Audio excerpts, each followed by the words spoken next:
Nak! Oh. Nak, pabulod ka man pa lang. Sige na. 300 lang, papulog ko lang. Tilending ko ka rin. Sige na, dalang ko na. Umutang ka maninan!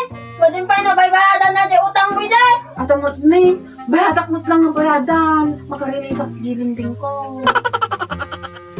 Marud na eh.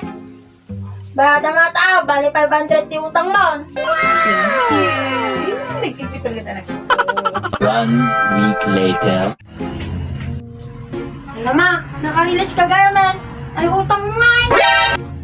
Kaapay ko manong nakarelease ako. Ang bayadan! Tay balon mo kung mga makadomingo, 5 aldaw. Sa hagasot may 1 aldaw. Ang